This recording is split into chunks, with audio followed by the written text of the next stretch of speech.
Alright, shalom, shalom. It's the brother Chicago, Premier Stone, Truth and Sincerity Count. Back again with another lesson, Bahara Kakara Shamak. It's in the Holy Spirit of Truth. But before I do anything, I want to start by saying, call in La Yahweh Bashim Yahweh Shabbat Shira Kakarash. That's all praise to the Father, in the name of the only begotten Son, in the name of the Holy Spirit. The Dhamma Shanakapala is a queen, Shaya Sharala. She gives up honor to the elders of Israel, which are the elders and apostles of Great Millstone, teach them well. And watch Shalom, blah blah blah, Yasharala, which is peace and love to the elect of Israel. Alright, this lesson, man, this pretty much gonna be on, the second Maccabees, man. Showing on the mind frame that we need to be in when we when our hour of temptation, approaches us, man. Because these men, they held on and they took whatever came with it, man. They showed what it means to be a stoic, man. To endure pain, man. Alright, the scripture says he that endure to the end, the same shall be saved, man. Alright, they displayed that, man. Alright? So you think Yahweh Shem Yahushua is gonna forget that? The scripture says that just roughly paraphrasing, precious in the sight of the Lord, the death of his saints, man.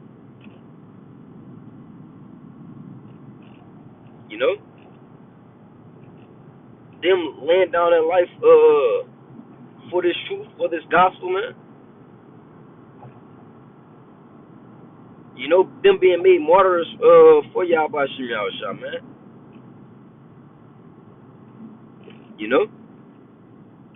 But without further ado, I'm gonna just start up.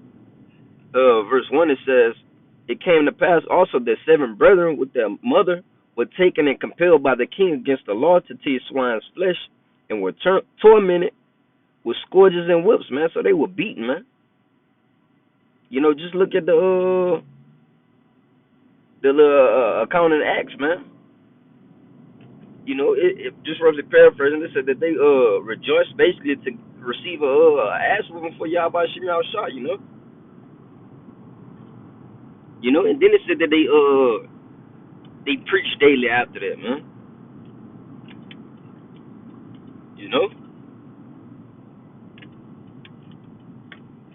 Verse 2, it says, one of them spake first, saying thus. Hold up, brother, spell when I'm driving. It says, what wouldst thou ask or learn of us?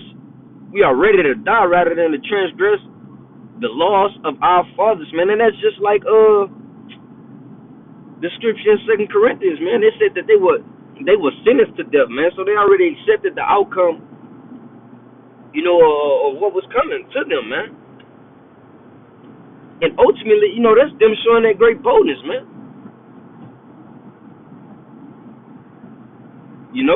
Real quick, let me grab this. Alright, that's them showing that great boldness. And this is Ecclesiastes 10, verse 4. It says, if the spirit of the ruler rise up against thee, leave not thy places, for yield and pacify great offenses, man. Alright? So if the spirit of the ruler, if let's say Esau Edom comes down with a great wrath, which he will, alright, it says leave not thy place, man. Stand your ground. Don't basically fold and give in to whatever he's pushing. Whether it be, the mark of the beast or the vaccine or whatever, he tries to push upon you, man. It says leave not thy place, man. It all goes back to having that boldness, man. Alright? Let me see, I'm gonna go back to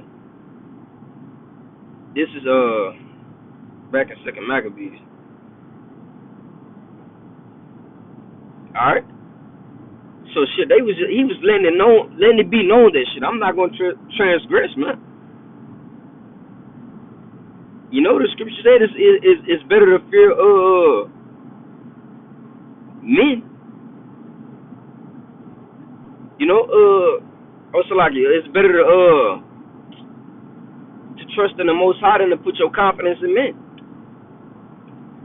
All right, we don't fear what men can do unto us, man. All right, the Lord didn't give us the spirit of fear, man. All right. This it says, then the king being enraged commanded pans and cauldrons to be made hot. All right. It says with forthwith being heated, he commanded to cut out the tongue of him that spake first, and to cut the utmost parts of his body, and the rest of his brethren and his mother looking on. So you got to know that his brother looking on that. It also you just got to think about it, man. Watching that happen to one of your brothers, man. It can also play on your mind, and I'm getting anxious, man. It can play on your mind, and it also can strengthen you. And I'm saying it can strengthen you because you watched your brother go through it, man. So you know it could be done, man. You watched him toughen through it, man. You know, you watched him hold his integrity and hold on and go through it, man.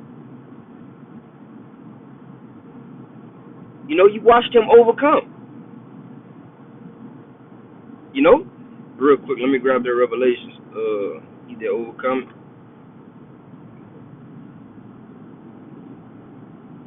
Let me just type it up real quick. Try to focus on the road.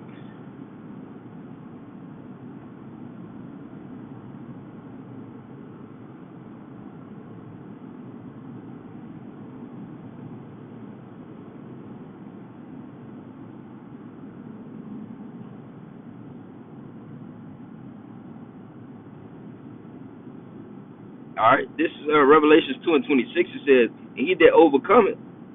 So like I'm gonna start at 25. It says, but that which ye have already hold fast till I come. So alright, that first brother, man, he held fast, man.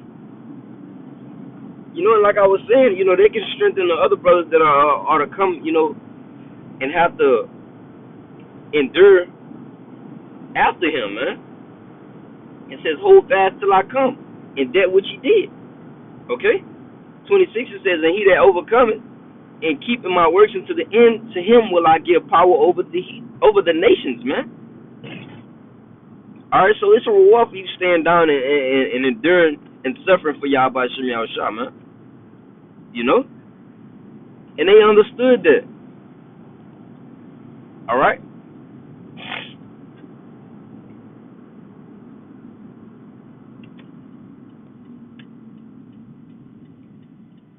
Like, I got to see where I'm going. Yeah, but they understood that, man. All right.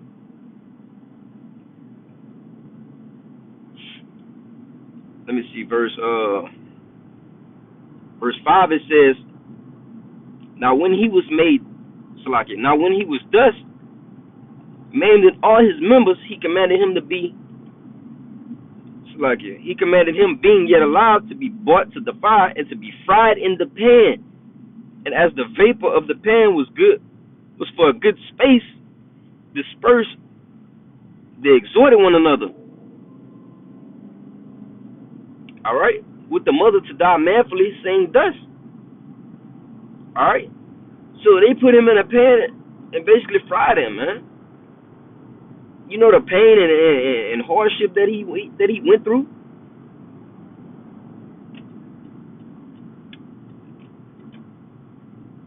All right.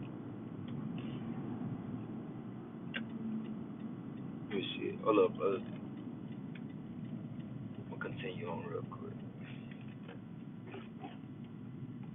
All right, verse 6 it says, the Lord Yahweh looketh upon us, and in truth hath comfort in us. Okay? As Moses and his son, which witnessed to their faces, declared, saying. Alright, so like you brothers, I had to stop the video, but continuing on.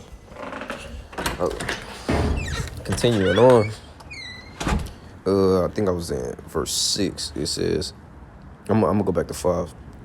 It says, now when he was thus maimed in all his members, he commanded him, being yet alive, to be brought to the fire and to be fried in a pan. All right, so this was what he had to go through, man. This was his hour of temptation, man.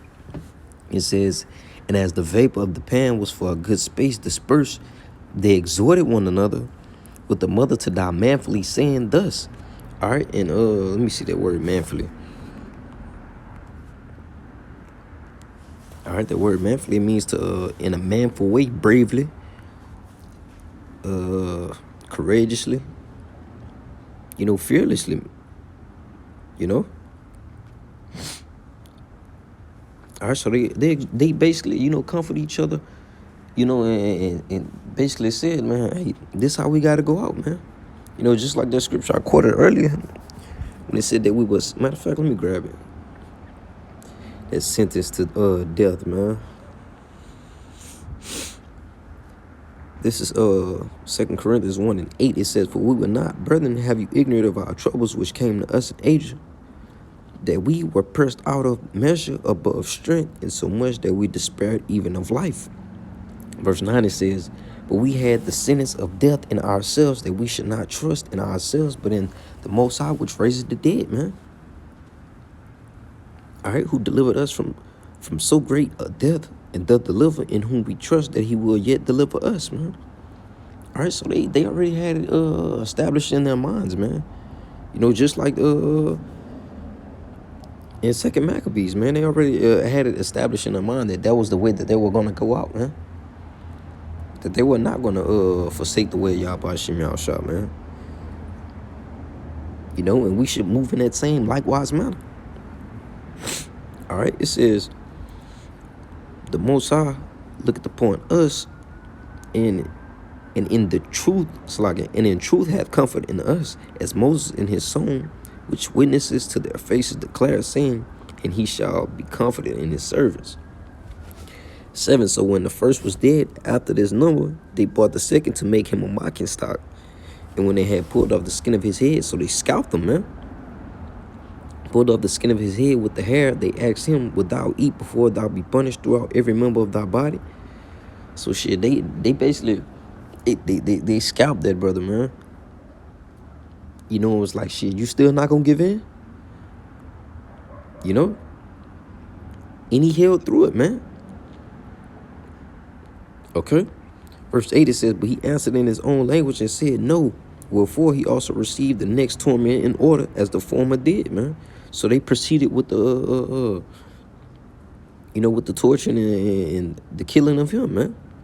Verse 9, it says, and when he was at the last gasp, he said, thou like a fury takest us out of this world. Salakia, I'm reading the Shabbat. Thou like a fury takest us out of this present life, but the King of the world shall raise us up, man. So they understood, man. All right. Who have died for his laws unto everlasting life, man. So they understood, man, what dying for the Lord really meant. And how recompense was going to be basically put into effect on those men. Verse 10, it says, after him was a third made a mocking stock. And when he was required, he put out his tongue, and that right soon, holding forth his hands manfully, man, and said courageously, these I had from heaven, and for his laws I despised them, and from him I hope to receive them again, man. All right, so he went up there with boldness. Verse 12, it says, insomuch that the king and they that were with him marveled at the young man's courage, for that he nothing regarded the pains. All right. So it says that they marveled at the young man's courage, man. How bold he was, man. All right. Now, when this man was dead also, they tormented and mangled the fourth in like manner. So when he was ready to die, he said thus, it is good being put to death by men, to look for hope from the Most High to be raised up again by him. As for thee, thou shalt have no Salaki.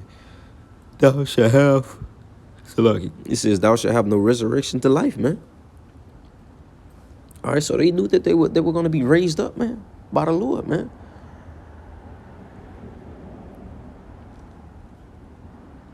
All right, afterward they brought the fifth also and mangled him, man. Then looked he unto the king and said, thou hast power over men, thou corruptible, thou doest what thou wilt, yet Think not that our nation is forsaken of the Most High, man. But about a while, behold his great power, how he will torment thee and thy seed. All right. After him, also they had brought the six who was being ready to die. Going back to that sentence to death. It says, be not deceived without cause, for we suffer these things for ourselves. All right, having sinned against our power, therefore marvelous things are done unto us, man. So just like that scripture I quoted at Acts, you know, it said that they were happy to receive a beating for the Lord. You know, that's kind of like the same thing he said here, man, in verse 18. All right, these guys were striving to say the truth into death, man.